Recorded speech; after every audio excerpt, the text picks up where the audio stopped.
Queridos, vamos pegar nossas Bíblias, vamos acompanhar a mensagem dessa noite, cujo tema é: quem subirá ao Monte Santo do Senhor? Vamos abrir nossas Bíblias no Salmo de número 24. Leia comigo essas palavras de Davi, que dizem assim: ao Senhor pertence a terra e tudo o que nela se contém, o mundo e os que nele habitam. Fundou-a ele sobre os mares e sobre as correntes a estabeleceu. Quem subirá ao monte do Senhor? Quem há de permanecer no seu santo lugar? O que é limpo de mãos e puro de coração, que não entrega a sua alma à falsidade, nem jura dolosamente. Este obterá do Senhor a bênção e a justiça de Deus da sua salvação.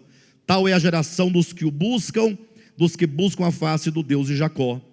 Levantai, ó portas, as vossas cabeças, levantai-vos, ó portais eternos, para que entre o Rei da Glória. Quem é o Rei da Glória? O Senhor forte e poderoso, o Senhor poderoso nas batalhas. Levantai, ó portas, as vossas cabeças, levantai-vos, ó portais eternos, para que entre o Rei da Glória. Quem é esse Rei da Glória? O Senhor dos Exércitos. Ele é o Rei da Glória. Queridos, esse texto me veio à mente, me veio ao coração, logo após a reunião de domingo passado.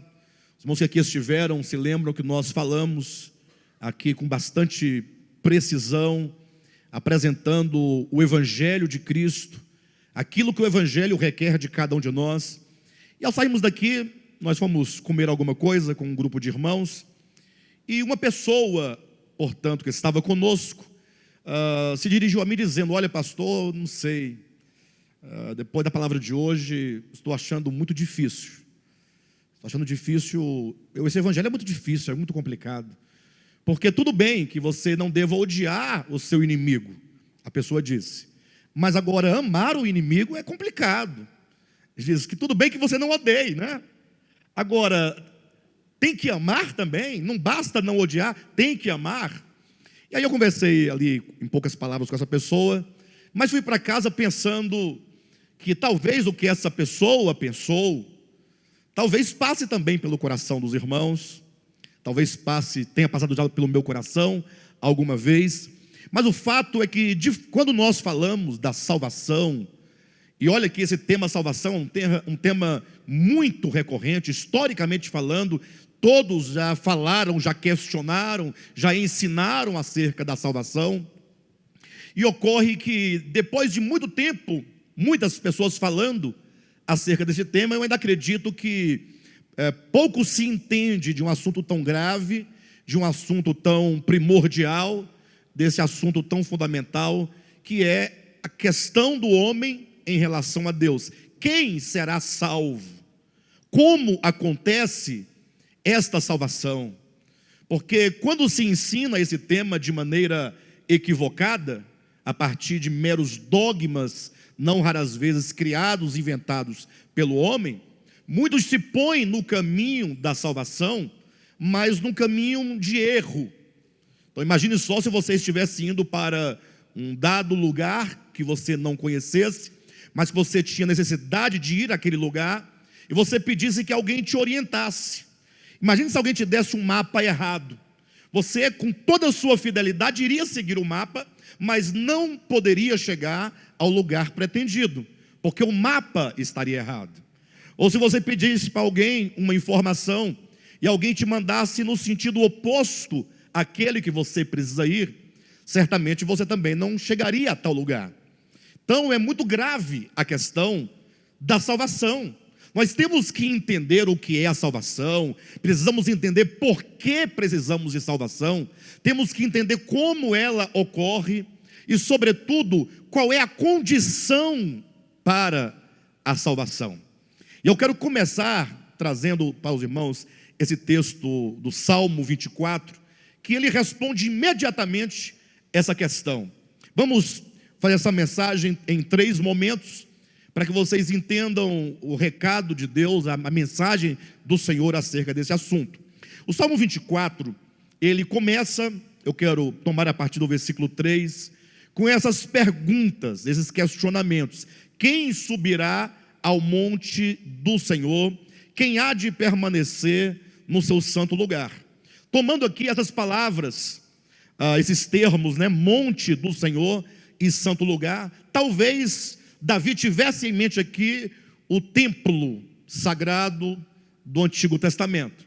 Mas o restante do texto, a partir do versículo 7, que parece fugir totalmente do assunto, embora não fuja, mas é a primeira impressão que se dá, a segunda parte nos leva a entender que este Monte Santo e este lugar santo, ele implica o lugar da presença de Deus, ou quem estará eternamente com Deus em sua presença. Quem, por fim, será livre de todo esse mundo perverso, esse mundo mau, e entrará na eternidade com o Senhor. E o próprio Davi, depois que ele traz tal questionamento, perguntando quem subirá, quem há de permanecer, ele traz a resposta, e a resposta é uma dura resposta. Porque quando se pergunta quem há de experimentar a salvação do Senhor, quem há de entrar para a eternidade com o Senhor, se você pensar em qualquer coisa que seja dogmática, em qualquer coisa que você possa realizar com as suas mãos, talvez seria fácil, né? Digamos assim, olha, Vitor, é o seguinte, você vai ter que cortar esse seu cabelo, não dá certo. O Vitor com um cabelo desse tamanho, como é que ele quer ser salvo se ele tem um cabelo comprido? E há quem pense assim, não há? Aí digamos que o Vitor, muito sincero, fala, não, então eu vou cortar meu cabelo agora, não vou nem esperar chegar amanhã. Arruma tesoura aí, corta de qualquer jeito, desde que ele esteja apto, né?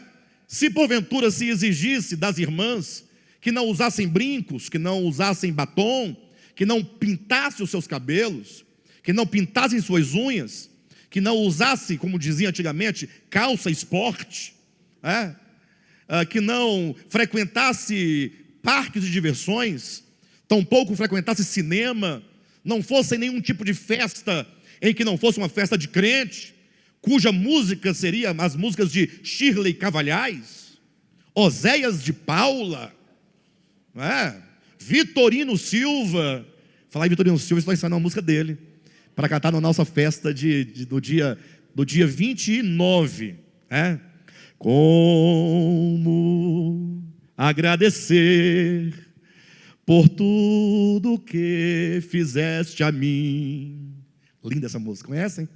Não merecedor, mas provaste o teu amor sem fim. Aí vem uma frase linda: as vozes de 1 milhão de anjos não podem traduzir a minha gratidão.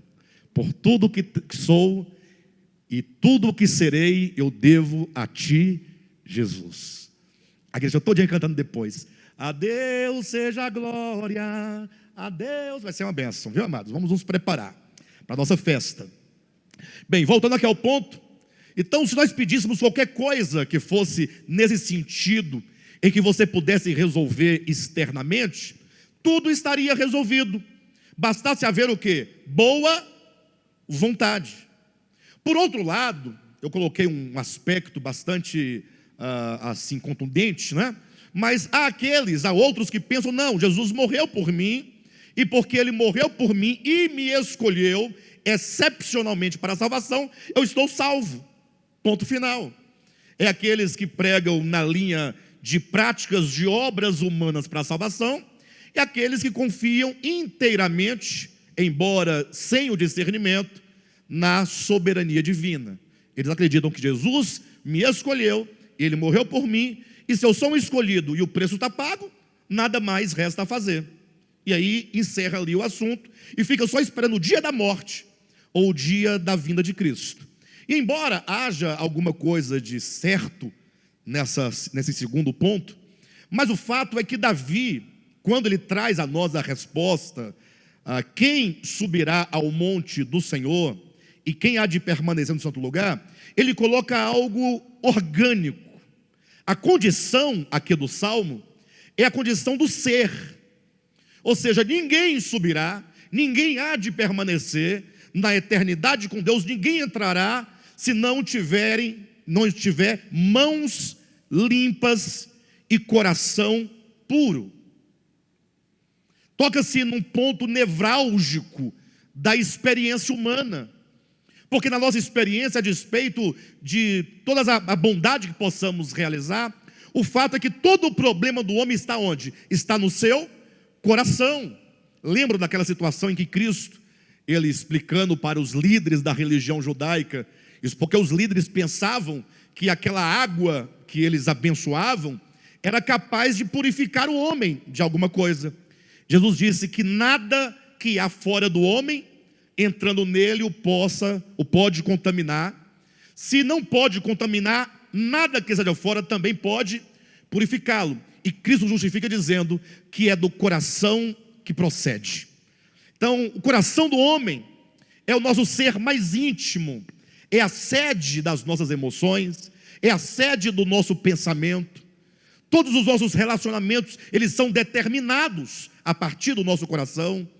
Todos os nossos relacionamentos, as nossas ações, as nossas obras, o nosso viver, tudo é determinado a partir do coração.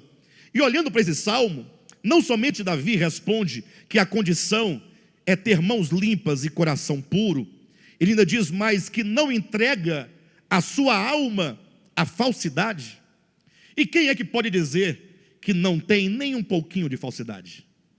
Alguém está habilitado para falar, eu sou 100% sem falsidade? Deixa eu ver a mão. É todo mundo falso aqui? Misericórdia. Sério? Todo mundo é falso? Em maior ou menor? Tem uns que são falsos demais, né, irmão? Não dá. Não, tem uns que não dá, né? Tem outros que são razoáveis. Tem uns que são bem escondidos, mas de vez em quando soltam a falsidadezinha, né? Você vê o quanto o nosso coração precisa de salvação. Mas aí Davi, continuando, e agora eu já imagino que agora Davi, ele fala profeticamente, talvez ele não entendesse exatamente o que estivesse falando, mas de repente, a partir do versículo 7, ele começa a dizer, levantai, ó portas, as vossas cabeças, e levantai-vos, ó portais internos, para que entre o Rei da Glória. De repente ele começa a colocar um grande cortejo, de anjos, de portais, de autoridades espirituais no mundo espiritual, e vozes dizendo, abram caminho, porque alguém está subindo. Este alguém que está subindo é aquele mesmo que um dia se fez homem, que um dia se fez carne. O Cristo de Deus se revestiu da humanidade, para então agora, tomando esta humanidade, salvá-la. O fato é que ele pega aquela humanidade gerada no ventre de Maria, conhecida por Jesus de Nazaré, ou conhecida pelo nome de Nazareno, aquele homem que ali viveu, habitou entre as pessoas, e agora aquele homem Jesus é simplesmente elevado na sua natureza humana. É um homem que foi colocado no caminho da obediência, como diz Hebreus no capítulo 5, Jesus, ou seja, nos dias da sua carne, referindo-se à sua humanidade, aprendeu a obediência pelas coisas que sofreu. Depois de toda a sua existência humana e terrena, agora vai um homem subindo, voltando ao Pai. A ascensão de Cristo como o maior símbolo da salvação humana, no sentido que agora um homem está subindo em direção ao Pai, está voltando ao Pai, à casa do Pai. Vamos entender essa subida de modo pedagógico. Não entenda a salvação como sendo a mudança no espaço de um lugar para outro, mas agora esse homem Jesus é aquele que sobe às alturas. E portanto a resposta seria basicamente duas. Em primeiro momento Davi dizia assim, vai entrar na glória eterna somente aquele que é puro de coração, aquele que é limpo de mãos, aquele que não jura dolosamente, aquele que não entrega a sua alma à vaidade. Logo eu percebo que está todo mundo fora dessa grande salvação. Logo eu percebo que nós não estamos habilitados. Logo eu percebo que homem algum está habilitado para entrar na glória eterna. Mas logo Davi diz: sim, mas agora permita-me dar uma segunda resposta. Este que é limpo de mãos, este que é puro de coração, este que não entrega a alma à vaidade, este que não jura com dolo, este é Jesus. Jesus é o único homem que pode subir, que pode entrar, que pode permanecer. Ninguém mais está habilitado a estar na glória eterna com o Pai. Logo a pessoa fala assim: e agora? O que vai ser de nós? Se somente o Cristo de Deus encarnado na sua humanidade, agora só este homem que foi puro, porque Jesus de fato ele teve uma humanidade sem pecado. Nenhum momento se achou dolo em seus lábios. Alguém que não tinha falsidade no seu coração, não tinha mentira nos lábios. Alguém que era de mãos puras, coração puro. Eu falei: pastor, mas e agora? O que fazer diante de uma resposta tão rigorosa? Se só Jesus pode voltar? E a resposta seria o que está nos versículos 7 a 10, esse grande coro.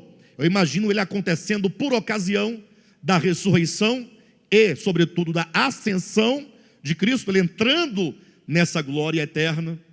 E é aqui o ponto em que nós precisamos agora refletir. Fizemos a nossa introdução no Salmo 24, mas precisamos perguntar: por que Cristo se encarnou? Por que Cristo teve um viver humano? Por que Cristo morreu na cruz do Calvário?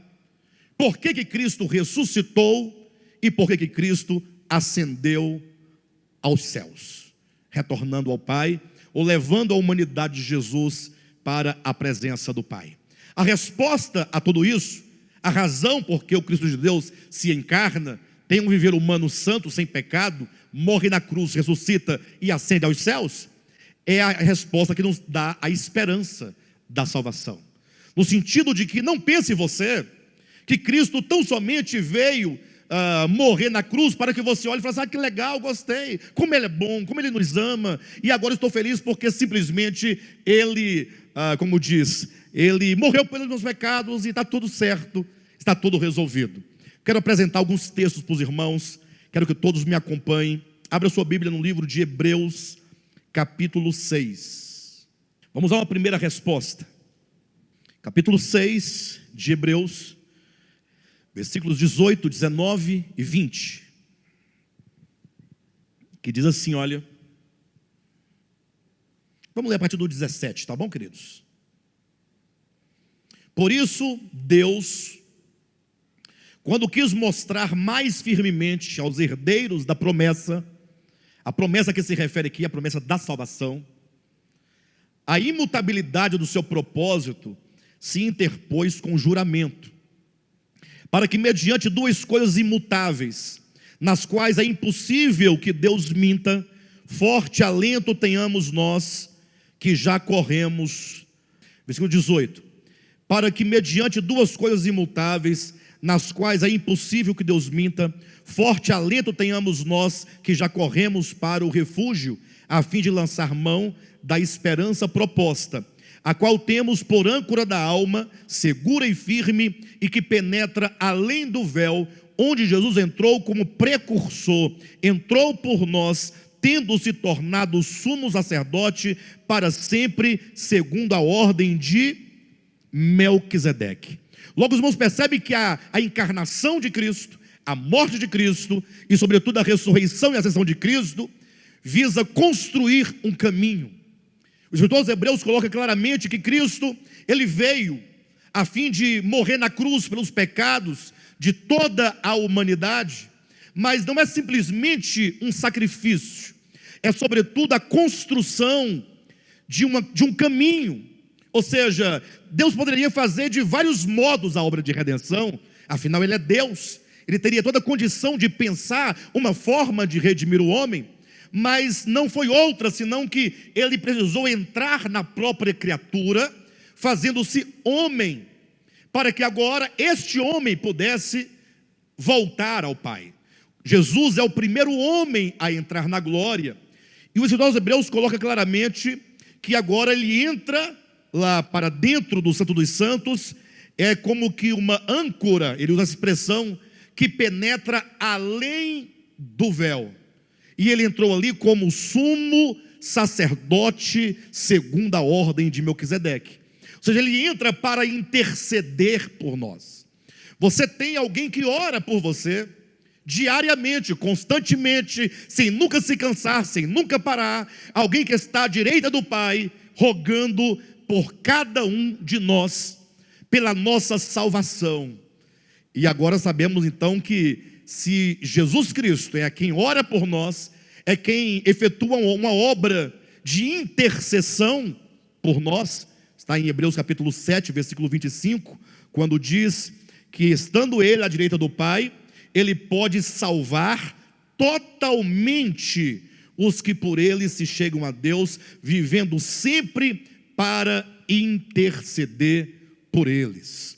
Então Cristo não somente ele morre na cruz do Calvário, mas agora ele se empenha para que você experimente a salvação que ele efetuou. Ou seja, nós temos uma garantia, é uma âncora. Âncora é a segurança, é onde nós conseguimos encontrar a nossa certeza, a nossa firmeza, o nosso fundamento. Por mais que nós vivamos muitas vezes como que num mar muito agitado, alguém que está no mar, por exemplo, aquele mar agitado, dentro de um barco, possa de alguma maneira ver que é muito inseguro estar ali, mas a ideia da âncora é que você não vai jamais ser levado pelas ondas da vida, pelos problemas da vida, nem mesmo pelos nossos próprios pecados. Ou seja, o Senhor, ele começou uma obra em nós e ele há de completar até o fim.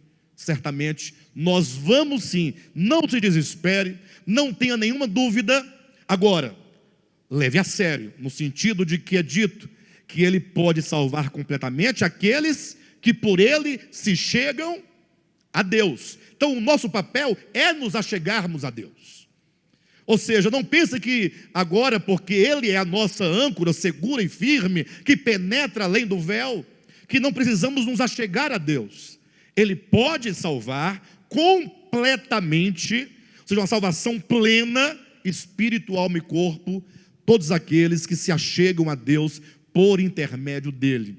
Interessante que quando nós lemos os evangelhos, sobretudo o quarto evangelho, o evangelho de João, porque João, quando fala dos milagres de Jesus, diferentemente dos 3 primeiros evangelistas, João coloca cada um daqueles milagres na forma de sinal.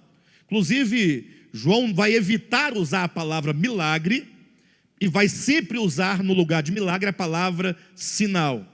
Então, quando alguém diz assim, Jesus realizou o milagre da transformação da água em vinho, aí João diz, Jesus realizou o sinal da transformação da água em vinho.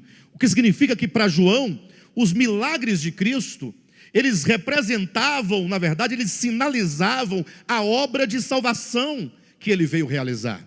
Ou seja, os homens estão cegos, porque não conseguem ver a Deus, não conseguem compreender a vontade de Deus. Os homens estão paralíticos, porque não conseguem caminhar na vereda da justiça, na vereda da verdade. Os homens, eles estão leprosos, a lepra da rebelião, a lepra do pecado.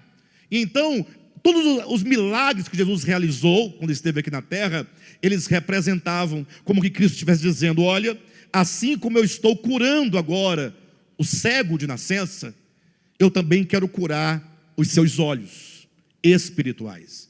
Do mesmo modo que eu estou agora curando um paralítico, eu quero curar vocês da paralisia espiritual. Ou seja, ele veio demonstrando a todos nós que ele tem uma obra de cura, ele tem uma obra de salvação, ele tem uma obra de libertação. João capítulo 14, interessante, vamos encontrar um dos textos mais belos das Escrituras, que Jesus fala sobre a casa do Pai, e ele fala sobre um caminho que nos leva a essa casa do Pai. Ou seja, a encarnação de Cristo é como quem constrói um caminho. A ressurreição e a ascensão de Cristo é agora ele abrindo um caminho de volta ao Pai. Olhando nós, então, para Cristo, nós entendemos que esse caminho, ele está aberto e que é possível. Agora, o caminho não é para meramente ser acreditado. O caminho não é meramente para ser crido. no sentido de alguém falar: eu acredito que Jesus é o caminho. Talvez o texto, um dos mais conhecidos, né, seja João 14,6. Jesus é o caminho, a verdade e a vida. Agora, qual é a implicação de se afirmar que Jesus é o caminho? Ora, o caminho é para ser o quê? Trilhado, percorrido. Então, nós somos convidados a seguir neste caminho que é um caminho de redenção. Porque quando Cristo morreu na cruz do Calvário, Ele morreu pelos nossos pecados. Ou seja, você recebe perdão de Deus. Isso resolve o primeiro problema do homem, que são os pecados cometidos contra Deus. E Gálatas capítulo 1, versículo 4 diz que Jesus morreu pelos nossos pecados. Ele morreu para perdoar os nossos pecados. Mas uma vez perdoados os pecados, nós ainda temos um outro problema, que é o problema da consciência, que ainda é caída. E talvez esse seja o grande problema da cristandade de um modo geral, porque ao mesmo tempo em que se apregoa Jesus como Salvador, Jesus como Redentor, ao mesmo tempo que eles cantam e glorificam a Deus pela obra de salvação, os homens continuam pecando. Você pode olhar para a sua própria experiência. Não raras vezes passamos 10 anos, 20 anos, 30 anos com os mesmos pecados. Às vezes com uma ofensa no nosso coração, que carregamos anos a fio. Às vezes a pessoa não consegue perdoar o outro, é um problema. E às vezes alguém não consegue perdoar o outro pelo erro daquela pessoa para com outra pessoa. Há quem se ofenda com a ofensa de outros, inclusive. Já imaginaram? Digamos que o Marco Serra cometa algum erro contra o Adriano, e eu, porque sou amigo do Adriano, fico ofendido agora com o Marco Serra. Aí leva aquela ofensa 1 ano, 2 anos, 5 anos, 10 anos, 20 anos.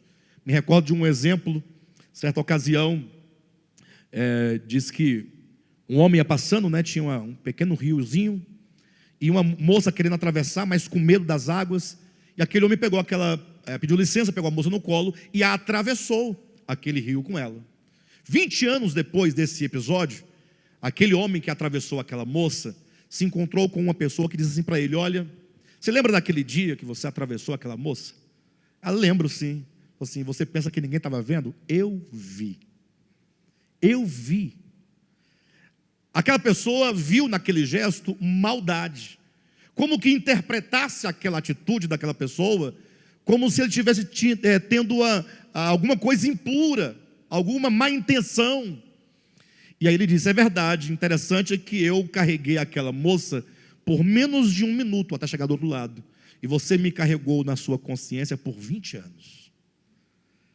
Então, não raras vezes, nós temos esse problema. Por que nós cremos no Cristo crucificado, mas cremos que Ele nos liberta dos nossos pecados, mas não temos a libertação efetiva desse problema?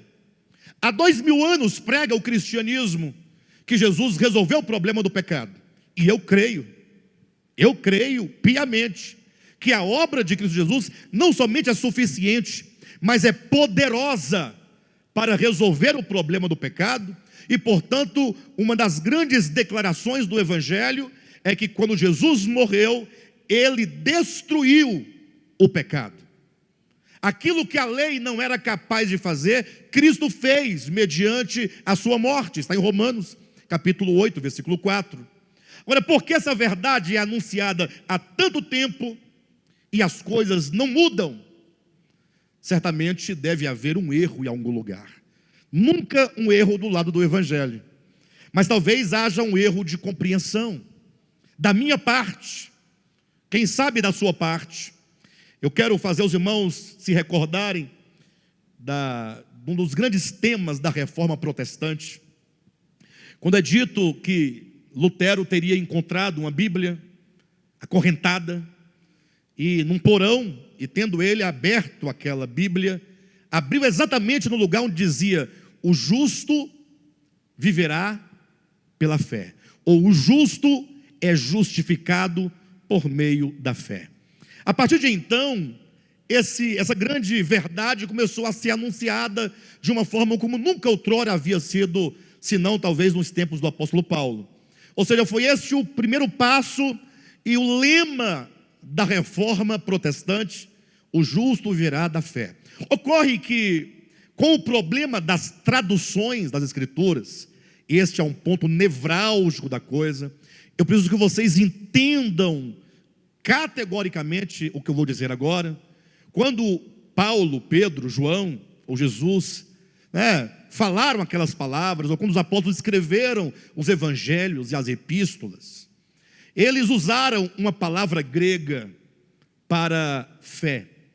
A palavra grega, pistes, é assim que eu falo, ou o verbo equivalente, que é o ato de ter fé, pistil. Imaginem vocês que duas palavras, um substantivo para fé e o verbo correspondente foram usados em grego. Quando então houve a primeira tradução da Bíblia, que foi para o latim, a conhecida Vulgata, Jerônimo que fez essa tradução, quando colocou a palavra fé para o latim, ele encontrou a palavra correspondente fides. Estão entendendo ou não? Fé, aqui pistes, colocou fides. Quando então ele busca o verbo correspondente ao substantivo, ele não encontra na língua latina um verbo correspondente. No latim não existe um verbo que corresponda ao substantivo fé. Vocês entendem? Ao substantivo fides. O mesmo acontece em português. Fé não é um substantivo. E o ato de ter fé? Qual é a palavra que nasce do substantivo para gerar a ação de se ter fé? Qual é a palavra? Qual é a palavra? Crer. Eu crer. Mas o crer não é da mesma raiz. E portanto, se não é da mesma raiz, não traz o mesmo sentido. Porque a raiz de uma palavra é o seu sentido, o seu significado. É o valor semântico. Não tendo no latim um verbo correspondente, então Jerônimo foi buscar uma outra que pudesse aproximar-se da ideia. Ele trouxe a palavra credere, que deu em português o crer. Daí se propagou que se deve crer para ter fé, que se deve apenas acreditar para ter fé, ou para ser salvo. Daí as pessoas falam assim: não, eu acredito, e desde que eu acredite, então eu estou salvo.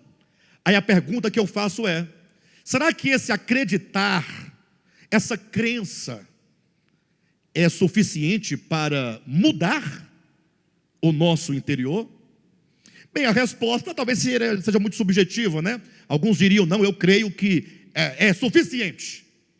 Então, não fale mal de mim. Eu estou dizendo que no texto escrito pelos apóstolos não existe a palavra crer. Tá bom?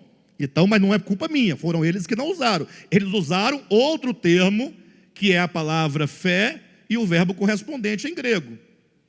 A palavra crer só aparece no latim por não existir na língua, e aparece no português. Mas em grego existe lá o verbo pisteu, que é o ato de ter fé. Então não seria esse o caso, olhem para mim, que nós acreditamos em tantas coisas. Talvez, aqui no nosso meio, nós somos apenas 280 pessoas hoje à noite, mas talvez aqui tenha pessoas que acreditem em lobisomem. Bem, já não é tipo mais acreditar em lobisomem, mas a era da caneta azul, tudo é possível. A era da caneta azul é a era da ignorância, que os valores se perderam, as palavras se perderam, tudo se perdeu. Vai lá olhar o vídeo do camarada lá, tem milhões de acessos, todo mundo envolvido. Caneta azul, azul caneta, caneta azul, azul caneta. O nome dela está...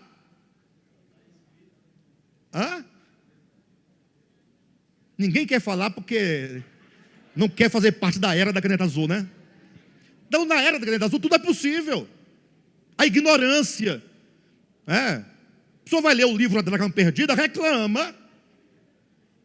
Ah, pastor, esse livro é muito difícil.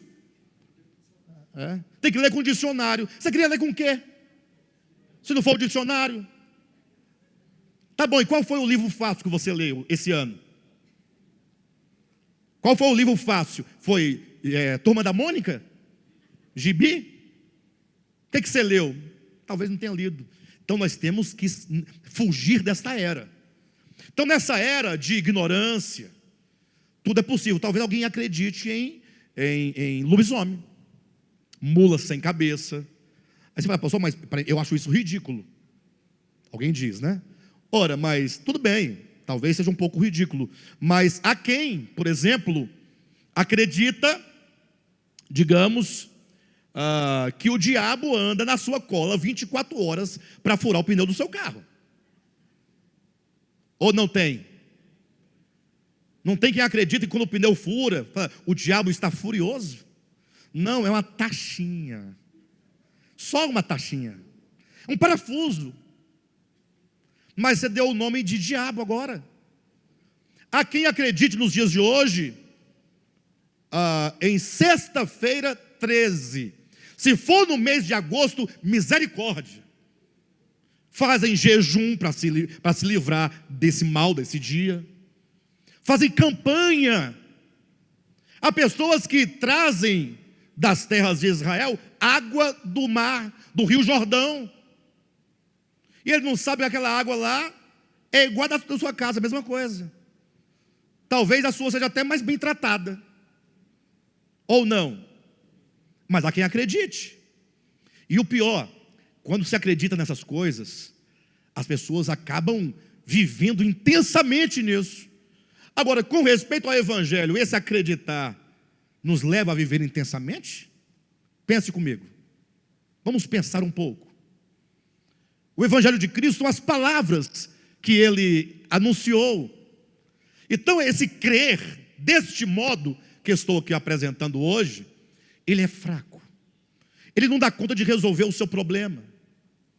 Porque quando se diz acreditar, você acreditou numa história no passado, história essa que não está viva e não está acontecendo dentro de você. A palavra fé, seja do grego ou do latim, tem a mesma raiz da palavra fidelidade.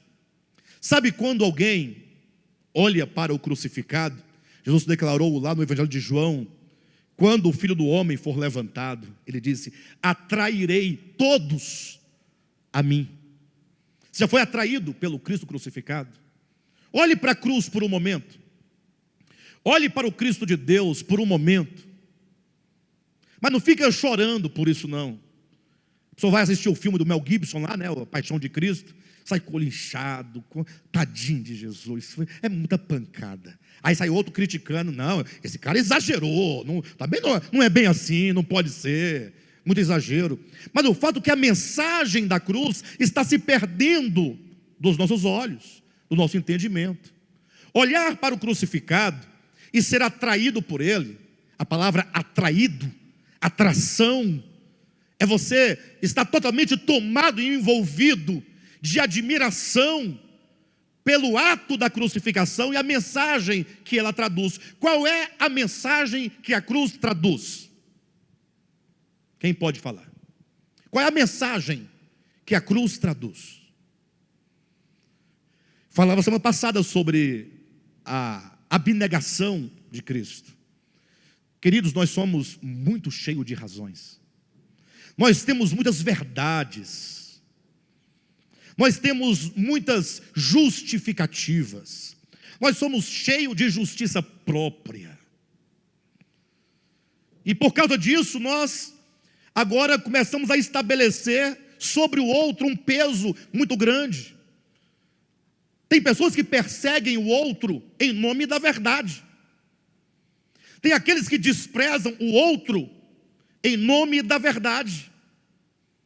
Mas isso aconteceu na história toda.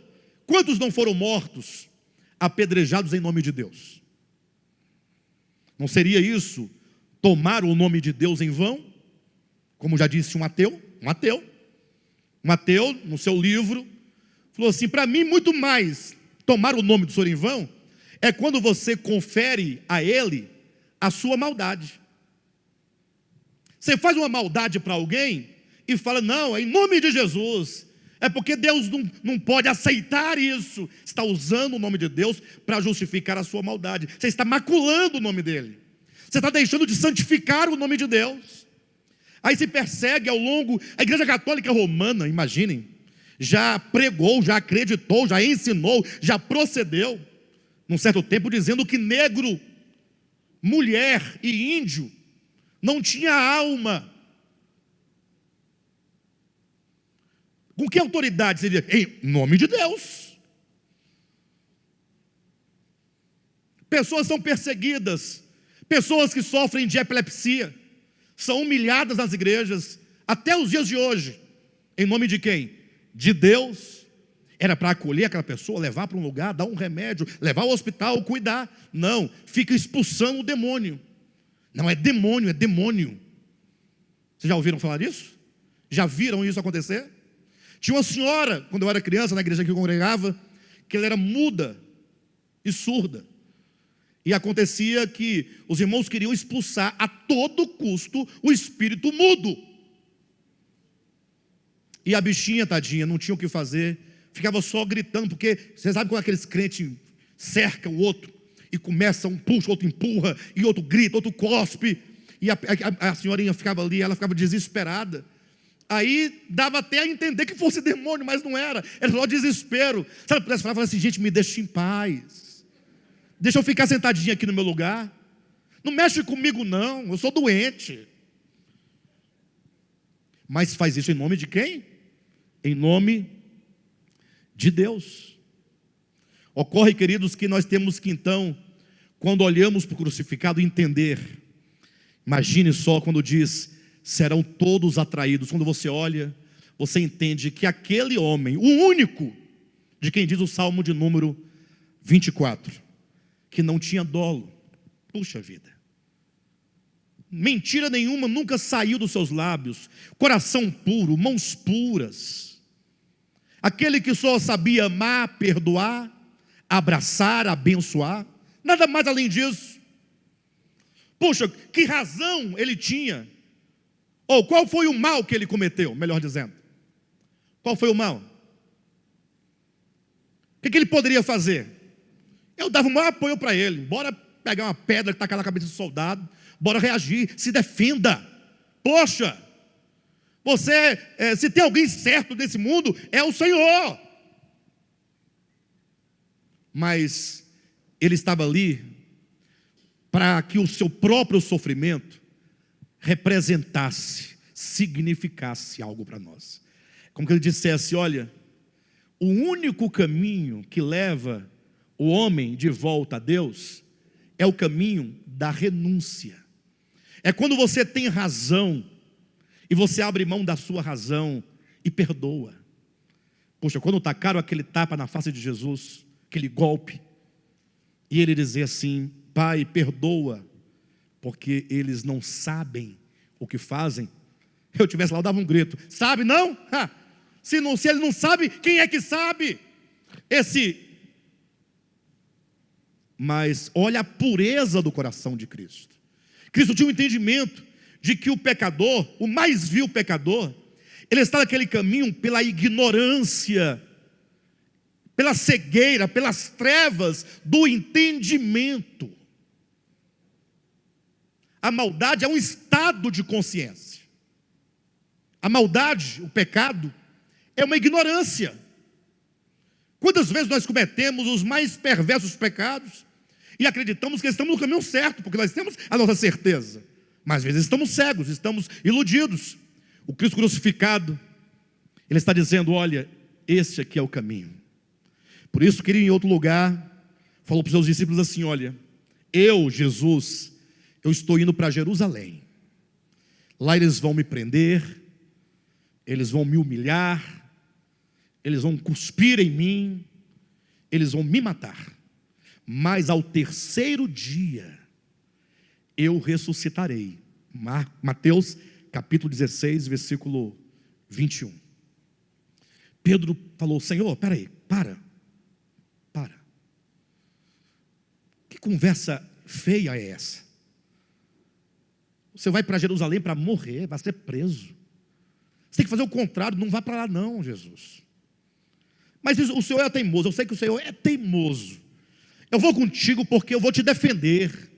Eu tenho uma espada, eu vou sacar minha espada, eu vou entrar em tua defesa. O que Jesus respondeu a Pedro? Arreda Satanás, adversário. O que significa isso? Se Pedro, naquele momento, é adversário de Deus, se ele está numa posição contrária à vontade de Deus na pessoa de Cristo, significa então que a vontade de Deus é que o homem sofra, que ele perdoe e que ele seja morto. Porque a morte não é uma questão de masoquismo, não, ou de... mais ou menos, não é uma questão. A questão é que quando você sofre, o sofrimento voluntário, não coercitivo. Porque se alguém obriga você a uma situação, você é obrigado, você não está passando por nada. Agora, quando você fala: não, eu vou para Jerusalém, eu vou, eu sei o que vai acontecer, mas eu estou disposto a me dar, a me entregar, a perdoar, a amar indistintamente, sem lançar na face dos homens os pecados. Conforme diz Paulo, né? Deus estava em Cristo, reconciliando consigo o mundo, não imputando aos homens as suas transgressões. Ou então você está do lado da sua razão. Eu pergunto: Pedro tinha ou não tinha razão quando falou para o Senhor: Senhor, isso de modo algum te acontecerá? Ele não falava com razão ou sem razão? Pessoal? Lógico, quando a gente lê a Bíblia, a gente fala: não, Jesus está certo, Pedro está errado. Porque você já fora do problema, você tem a referência que Cristo falou, ele está certo. Mas, na vida real, Jesus estava certo? Ou Pedro estava certo? Na vida real, no conflito da vida, como é que nós agimos? Nós somos Pedro ou somos Jesus? Nós somos a verdade em Cristo ou somos Satanás? Essa é a questão que eu quero que vocês entendam. Aí Jesus disse: olha, se alguém quiser vir após mim, vai ter que trilhar o mesmo caminho. Negue-se a si mesmo, tome a sua cruz e siga-me. Quando você então olha para o crucificado e entende que a morte dele representa renúncia, amor, altruísmo, perdão, misericórdia, que significa tudo o que você quiser colocar aqui, que seja puro e que é contrário a qualquer tipo de reação, a qualquer tipo de vingança, a qualquer tipo de retaliação. Quando você entende isso, a pergunta é: você é atraído por essa verdade? Essa verdade te atrai?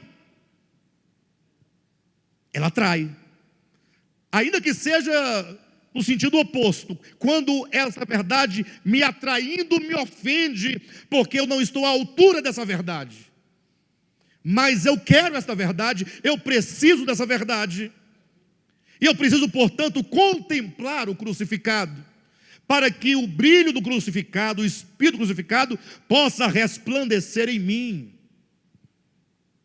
Esse Cristo habita dentro de nós. O Espírito de Cristo está dentro de você. Ele é a força. Não faça nada por medo, não faça nada por pressão, não faça nada precipitadamente, não faça voto, não queira se reconciliar agora, para de bobagem, mas vamos começar a voltar a nossa face para Cristo. Talvez o espírito de Laodiceia nos afastou da adoração genuína, que é a admiração pela verdade que é Cristo. Olhemos, portanto, para Ele, oremos cada ato da morte de Cristo. Fala: Senhor, eu quero isto aí, eu quero, eu preciso. Diga ao Senhor: eu não tenho. De vez em quando alguém aparece: pastor, depois que eu vim para esse ministério, eu não sei nem orar mais, eu nem oro mais, não tenho nem vontade de orar. É lógico que vocês oravam um tanto de bobagem. e aqui não tem lugar para essas coisas, aí você desestimulou. Quando você orava, você gritava, pois você achava que tinha poder, aqui não tem lugar para isso. Se você gritar, todo mundo, oxe, está tudo bem com o senhor? O que está acontecendo? Se você orar igual antigamente, vão achar que você está endemoniado.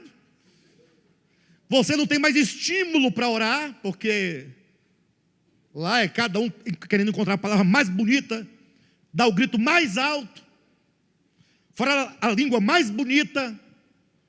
Está ali, o Alain falava em línguas. E ele falou assim, eu era criterioso. Ele falou assim que não gostava de falar tepalabalaia. Ele achava que tepalabalaia era muito... Todo mundo fala tepalabalaia. Aí ele queria falar uma palavra mais... Como é que é? Uma erudita. Aí ele criava umas palavras diferentes. Inventava. Ficava bacana. Todo mundo, rapaz, mas a língua dele é boa, hein? Puxa vida. Aí chega aqui e não tem estímulo. Uma vez nós estávamos no culto, a irmã levantou, começou a falar em línguas, né? Começou gemendo devagarzinho, foi aumentando. Eu estava pregando, né? Aí vamos ouvir. Quando ela viu que todo mundo estava olhando para ela, ouvindo, aí ficou sem jeito. Falei, não, pode continuar, nós queremos entender. O que a senhora quer dizer? Fala. Precisamos entender. Ah, mas não é assim. Ah, então... Fica quietinha, senta aí que não vai funcionar. A Bíblia diz que aquele que ora em outras línguas deve saber o significado. E se você não sabe, a Bíblia diz, fique calado na igreja. Calado. Quer falar? Fala com você mesmo aí dentro. Eu sei Deus. Deixa os irmãos em paz. Então perde o estímulo. Quer orar? Você tem muitos motivos para orar. Você tem muitas questões para tratar com Deus em oração. Por que ao invés de nós ficarmos justificando? Não, eu estou com um problema assim porque a sogra não presta, pois ela também, ninguém merece uma sogra daquela. Ao invés disso, por que não ir diante do Senhor e falar, Senhor, meu coração tem profunda dificuldade de se relacionar com a minha sogra é um problema para mim. E eu sei que eu estou na minha razão e que ela é que não presta. O Senhor também sabe disso. Mas o problema não é a questão de quem tem a razão, é que o cristão que tem o Espírito de Cristo precisa perdoar, ser longânimo. E eu não tenho tais características, porque eu estou sendo dominado pelo meu ego caído. E eu peço ao Senhor que o Senhor trate com a minha alma, me ilumina, me ajuda, que o Cristo que habita dentro de mim possa reagir diante destas situações. Me constranja, Senhor, com a tua presença. Meus queridos, se você fizer isso, eu tenho certeza, eu mudo meu nome, se você não obtiver uma resposta da parte do Senhor. Eu digo isso porque já experimentei. O Senhor já me deu tanta pancada, muita pancada, e eu estou recebendo muita pancada ainda, tem muito para receber, tem muito para tratar, e não vai parar aqui nessa vida não, vamos continuar depois, porque se a vida consiste em conhecer ao Senhor, todo conhecimento vai promover crescimento. Se tem crescimento, é porque você está superando muitas outras coisas, sim ou não? Então, queridos, por que não voltar os olhos para o crucificado, começarmos a orar, Senhor, que a tua obra na cruz me atraia. Eu não quero apenas acreditar na tua morte, eu quero ser atraído pela sua morte. Eu quero olhar para a tua morte e ficar totalmente extasiado pelo amor, pela graça, pela beleza, de modo que eu deseje profundamente no meu coração apenas isso, ser como tu és. A partir daí, começa a nascer a fé no coração, a fé enquanto fidelidade. Você não raras vezes, se começar a orar assim, vai surgir alguma situações vão surgir, e quando você estiver no meio da situação, dentro de você, a voz do Espírito Santo, que é intuitiva, vai falar para você: é isso aí, olha. E talvez você nem vá ouvir a voz dele, você vai até mesmo proceder, mas logo após ela volta e fala assim: agora. Mas não é de acusação, nunca é de acusação. O Consolador, essa figura do Consolador, aquele que está ao lado, lógico que ele não está ao lado, está dentro de nós, mas a ideia de estar ao lado quer dizer que ele na sua existência estará sempre ao teu lado, contigo, para te guiar, para te orientar, para te ajudar, para te estender a mão. Ele não é acusador, ele te ensina. A unção que do Cristo recebemos nos ensina todas as coisas. E ele então vai falar com você. Você vai ter uma tristeza muitas vezes, não uma tristeza de morte, mas uma tristeza que gera arrependimento. Você vai ficar constrangido. Aí você tem que insistir, porque logo mais virá uma situação semelhante, e você vai começar a discernir as coisas. Na medida que você vai discernindo, porque o Espírito Santo vai te mostrando, você vai percebendo onde estão os problemas. Você vai parar de lutar contra pessoas, contra carne e sangue, e vai começar a entender que todo o problema está nas regiões celestiais da sua consciência, do seu coração. Vai perceber que existem forças que querem o teu mal, que querem que você resolva tudo na bala, no tiro, na pancada, no grito, na briga. E aí então você vai percebendo, pouco a pouco, não é de uma vez só, a luz vai brilhando, você vai discernindo, um novo sentimento vai brotando, uma nova maneira de agir diante daquela situação vai nascendo, algo gerado pelo Espírito de Deus. Uma coisa é certa: o homem nunca será redimido pelo seu ego. Ou seja, não é a nossa força humana, não é o nosso braço que vai nos salvar. Não queira levar as coisas no supetão, é na oração, é na comunhão, é na contemplação. Talvez você diga assim: pastor, eu quero mudar. O que você vai fazer para mudar? Você vai ter que ser atraído por ele. Só quando ele te atrair, é que então você vai experimentar uma salvação real. Só quando ele te atrair. Não adianta colocar crucifixo, é contemplação. Não deixe de orar, de ler a Escritura, de meditar, de buscar se entender melhor seu coração, porque o Senhor vai mudar a nossa alma. É aquilo que está lá no livro de 2 Coríntios, capítulo 3, versículo 12 em diante. Tendo, pois, tal esperança, servimos-nos de muita ousadia no falar, e não somos como Moisés, que punha véu sobre a face, para que os filhos de Israel não atentassem na terminação do que se desvanecia. Mas os sentidos deles se embotaram, pois até o dia de hoje, quando faz a leitura da antiga aliança, o mesmo véu permanece, não lhe sendo revelado que em Cristo é removido. Ou seja, nós não devemos ter esse véu sobre o coração. Não adianta você ter uma crença cega, ficar lendo o Antigo Testamento sem entender nada, lendo a Bíblia sem entender nada. Temos que tirar esse véu. Olha o que diz o versículo 18: e todos nós com o rosto desvendado. Esse véu significa os conceitos sobre Deus do Antigo Testamento. Esse véu significa o entendimento que se tinha acerca da verdade no Antigo Testamento. O Antigo Testamento obstrui a visão. Não sou eu que estou dizendo, é Paulo que está dizendo. Leia de novo, capítulo 3, versículo 13. E não somos como quem? Diga, nós não somos como Moisés.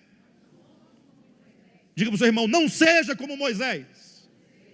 Mas Moisés é tão bom, Moisés não é para ser igual a Moisés, que punha véu sobre a face, numa insistência, para que as pessoas não entendessem que o Antigo Testamento era passageiro.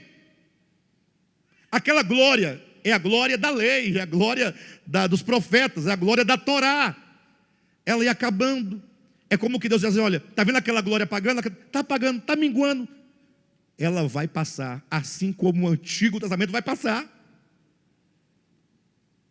E Moisés falou: não, mas vou colocar um véu, para ninguém perceber o término da aliança. Foi Paulo que disse: quer brigar? Vá brigar com ele. Se quiser falar de mim, fale. O Alexandre disse que Paulo disse, dá o texto. Seja homem de verdade, não seja menino. Quer falar? Fale a verdade. Essa é a fundamentação. Esse véu, olha o que ele causa. Capítulo 3, versículo 14. Mas os sentidos deles se embotaram, ficaram entorpecidos. Até hoje, quando faz a leitura da antiga aliança, o mesmo véu permanece, impedindo de que eles vejam quem? O Cristo de Deus. E a teologia moderna, dogmática, também não é um véu que nos impede? Os conceitos doutrinários que nós recebemos também não é um impedimento de nós avançarmos? Na hora de você avançar, você fala: não, não vou avançar não. Por quê? Não, meu irmão, para você poder dar um passo, subir um degrau, tem que abandonar o anterior. É uma escada. Deixa o degrau para trás. Aquele degrau foi bom, te serviu, mas agora é hora de abandoná-lo para seguir adiante. Está aqui, versículo 18. E todos nós com o rosto desvendado. Esse véu é o véu da lei, é o véu da Torá, é o véu de Moisés. Deixa de lado esse véu. Para quê? Contemplando como por espelho a glória de quem? A glória do Senhor. Cuidado com essa glória do Senhor. Você viu pensando numa coisa muito bonita, uma luz muito forte. Porque crente tem negócio: a glória do Senhor, a glória vai descer, a glória, para também, esquece isso. A glória do Senhor é exatamente aquilo que você chama de inglória. A glória do Senhor, como Paulo diz, que se aqueles homens poderosos, sábios daquele tempo, tivessem conhecido o Senhor da glória, soubessem quem ele era, jamais o teria crucificado. Então, aquele crucificado é o Senhor da glória. Ali está a glória do Evangelho. A glória do Evangelho é a renúncia, é o amor, é a graça, é a misericórdia, é o perdão, é a não retaliação, é a não imputação. Essa é a glória. Contemplamos a glória do Senhor. Nós temos que contemplar essa glória, para que contemplando, como diz, contemplando a glória do Senhor, somos o quê? Transformados. Nós começamos a mensagem dizendo: quem subirá? Ninguém, só o Cristo. Só Ele está habilitado. Só Ele é puro de mãos, limpo de coração, que não entrega a alma à vaidade nem jura dolosamente. Mas quando você começar então a contemplar o crucificado, a glória do Senhor, essa glória vai infundindo em sua vida. E você então vai sendo transformado à imagem dele, até que você então seja exatamente como ele é. E aí você estará totalmente cristificado e, portanto, habilitado. Não é por obras de lei, não é por obras de homens, não é por rituais, não é por jejuns, por vigílias, é por contemplar, contemplando a glória do Senhor. Somente contemplando seremos transformados. E cuidado, a transformação não será do dia para a noite, é uma transformação de glória em glória. Quantos níveis de glória tem? Não sei. Onde eu estou? Também não sei. Eu sei que tem muito a avançar, muitas glórias a passarmos. Essas glórias, todas elas dizem respeito ao ser bendito de Cristo, que na humilhação mostrou aos homens quem é Deus. Tá bom, queridos? Vamos contemplar o crucificado? Não temos outro caminho. Não adianta. Vai mudar de igreja? Muda, mas não vai mudar a sua vida. Você pode mudar de ministério, de vida você não muda. A única maneira de mudar a vida é contemplando a glória do Senhor. E repito, essa glória são os seus, é o seu coração derramado nas misérias humanas é a não ofensa, a não retaliação, é a não vingança. É quando alguém te pedir para caminhar uma milha, que você caminhe em duas, é perdoando, exercendo misericórdia, conforme Cristo nos ensinou. Amém, queridos? Glória a Deus.